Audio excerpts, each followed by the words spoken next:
Everything go all right with Sheriff Dean? Jinx asked. Without a hitch. Said he was going to save it for a poker game he had coming up next Saturday. Said his brother-in-law was breathing down his neck to find those two runaways from the revival in Joplin. They'd been seen having an argument with the deceased before he'd come up dead. One older, one younger, he said. Shady glanced sideways at Jinx. Whoever it is better lay low or they're going to find themselves in more than chemistry boot camp. Jinx jerked and nearly upset a half-filled jug. Take it easy there, Jinx. No sense getting the jitters now. We're almost done. He set the jug upright. There now. Still plenty left. Besides, it's not like this stuff is going to save lives or anything. Shady filled up the jug and replaced the cork. Even after Shady's comment about Sheriff Dean and his sheriff brother-in-law in Joplin, Jinx felt strangely at ease and comforted, as though they had made their way back to Shady's place. Never before had Jinx felt this safe. Manifest had been a refuge for him, and he had allowed himself to be lulled into thinking that bad things didn't happen there, not in Manifest. But as they neared the German Fraternal Hall, he noticed that the area around it was strangely lit up. Shady put a hand firmly on Jinx's elbow, and they both stood motionless, staring at the sight before them. The men in their white hooded robes were nowhere to be found, but there in front of the small building stood a large cross set ablaze. Hattie Mae's News Auxiliary, July 20th, 1918. Since the recent unfortunate happenings at the German Fraternal Hall, everyone has been on edge, and the mood of the town has been somber. It is unclear if the motive was the Germans' nationality or their attempt to organize at the mine. Mr. Keffer says the future meetings of the order have been postponed until future notice. It is in times like these that this news column cannot provide the needed comfort and solace. But as I was instructed in my journalism correspondence course through Harper's Magazine, a good reporter must continue to do her job, even in the most trying of times. These are certainly trying times. It has been 1 year since the first Yanks went overseas, and the country hoped they would be home by Christmas past. However, our boys rally on. The American Defense Society continues to push for abolishing Hun names in America. For example, changing sauerkraut to Liberty cabbage and Frankfurters to patriotic pups. However, many folks in Manifest seem to think that a bit unnecessary, especially Mr. Herman Keffer, who rather likes his name and does not consider himself or his sauerkraut to be a threat to national security. Many of the soldiers from Camp Fulton had a rough boat ride overseas and are still feeling indisposed with flu symptoms. The Army doctor says he's never seen such a fast-spreading outbreak, but it should soon be under control. The troops will be pleased to know that Bellomy-Ezell has sent off more relief parcels with their newly concocted elixir. For Miss Larkin, who hasn't been feeling well herself of late, the elixir went down fairly easily the day of the Women's Temperance League movement. After consuming nearly an entire bottle, she appeared to be feeling better, and although her rendition of How Dry I Am was a little off tune and somewhat a surprising selection for the gathering, she did seem to have a healthy glow about her. On a sad note, the widow Kane passed away in her home on July 1st. A foremost authority on prairie flora and fauna, she could discuss at length the 37 varieties of hydrangea in Crawford County. Miss Kane was blessed with 93 years of healthy living, and several people who attended her funeral commented she didn't look a day over 90. For all the who's, whats, whens, wheres, and whys, both here and abroad, turn to Hattie Mae's News Auxiliary. Hattie Mae Harper, reporter about town. Sour stomach? Try Sizer's stomach tablets. Is your stomach continually kicking up a disturbance? Do you feel bloated and distressed? Do you belch gas and sour food into the mouth? then you need Sizer stomach tablets. Take 5 tablets before bedtime and experience instant relief. They force the poisonous gas that cause fermentation of food and thoroughly clean, renovate, and restore the stomach so that it can digest food without all that excess gas. You will be amazed as your load is lightened and relief suspends upon you like a cloud. Get your Sizer stomach tablets today and expect relief tonight. Dead or Alive, June 17, 1936.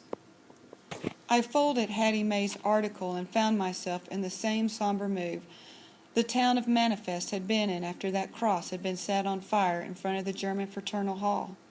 It usually didn't take me long to find a news auxiliary that related to Miss Sadie's stories. The events she had told me about so far had taken place over the course of several months, and Hattie Mae's articles were all dated and ready for reading. Plus, I had time on my hands. Letty and Ruth Ann were away for a couple of days at their great Aunt Bertie's second funeral.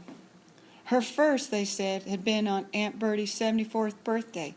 She'd wanted to hear all the nice things folks would say about her, so they went ahead and held the service early. But this time, for real, and Letty said everyone was coming up with new and nice things to say. Unfortunately, as Great Aunt Bertie could be a bit cantankerous, they were having to be creative. According to Letty, most of the family agreed that in the future, family members would be allowed only one funeral, and they would have to pick if it would be when they were dead or alive.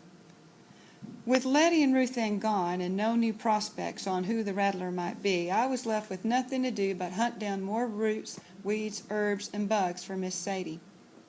One morning she had me traipsing out at the crack of dawn for prickly poppy, toadflax, spiderwort, and skeleton weed. If that doesn't sound like the makings of a witch brew, then I'm the Queen of England. I had made a pass into town, hoping to stop by the newspaper office for a glance through some of Hattie Mae's old newspapers. She was just pouring herself a cup of coffee. "Well, good morning, Abilene," she greeted me with a smile. "I'm fresh out of lemonade this morning. I got a little milk if you'd like some." The smell of her fresh pot of coffee took me back to many a chilled morning with Gideon. "Could I have coffee, please?"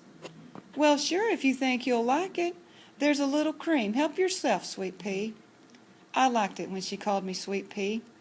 "Thank you," I said, pouring in more cream than coffee. I thumbed through a stack of papers, enjoying the smell of ink and newsprint. Those old newspapers were full of stories about all kinds of people, in good times and bad. Mainly, I looked for Hattie Mae's news auxiliary. It was in her who's, what's, whys, whens, and wheres that I found the most colorful and interesting news. "Hattie Mae," I said, working up my nerve, "how come nobody seems to know much about my daddy?" "Why, what do you mean?" she said, not looking at me. "I can tell you your daddy was sure one to fish."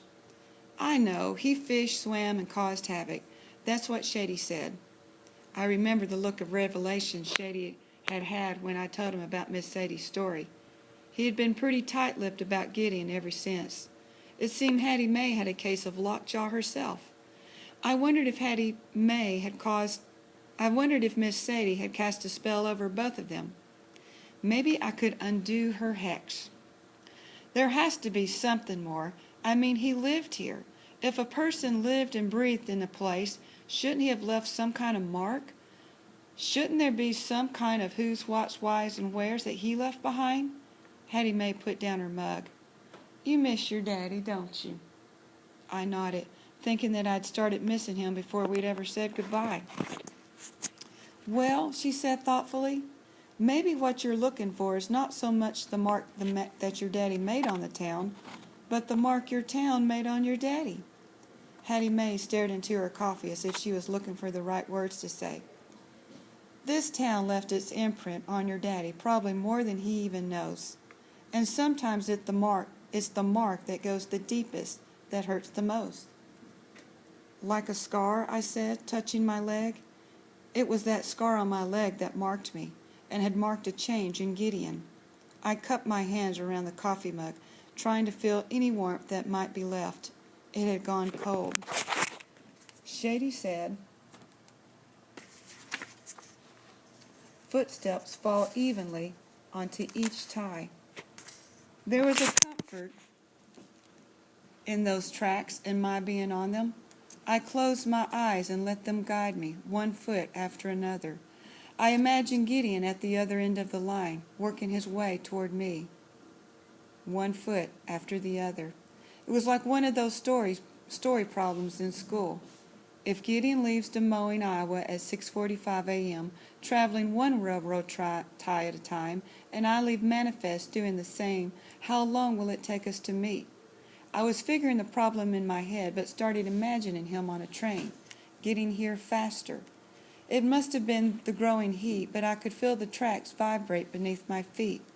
I kept my eyes closed, trying to recall the sound and movement of train on track that could make you feel lonely sometimes and peaceful at others. Walking, gotta keep walking all the way back.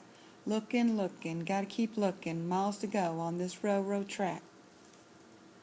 I heard a mournful whistle off in the distance, heard the rattle of boxcars as they worked across the joints. A train'll be coming. Train'll be coming to take me back. That train seemed so close I could smell the soot and steam. If I stayed on the tracks, maybe it would just sweep me up and take me away. I opened my eyes just in time to see the black grill of a real train staring me down. It wasn't going to sweep me away, it was planning to run over me. I hopped off the tracks, my heart pounding as the wind from the train nearly knocked me over. As it went past, I could tell it was slowing, beckoning me to hop on. For a lot of rail riders, there is a powerful urge to keep moving, even if you don't know where you're moving to. It's better than staying still. Jump on, the boxcars taunted. I reached out my hand, reaching for the only home I'd known, trains and tracks. Reaching for Gideon. Then the sound died down, and the train moved on. I stood mourning the silence. I'd missed my chance. And then Shady was there. He placed a steady hand on my shoulder, and together we watched the caboose disappear around the bend. Shady handed me 2 bags of flour to carry while we toted 2 bags of coffee. We walked in silence for a time. Then he said, kind of like a hot air balloon. I looked at him puzzled. He shook the bags hanging at his sides. Ballast, like the sandbags that hang off the basket of a hot air balloon, to keep it weighed and steady. I rode in one a long time ago. Fellow was giving rides for 15 cents. Going up, it felt so light and thrilling like you could see everywhere in the world a person might want to go. But after a time, a body just wants to be back in a place where it belongs. He shook the bags hanging at his side. Ballast. His eyes were red again, his face unshaven. He'd been out all night. I had heard a harmonica playing again the night before and wondered if that was the sound that lured him out. Like ocean sirens, Gideon told me about. They were kind of like mermaids, and their song lured seamen to crash their ships into the rocks. I didn't think poorly of Shady.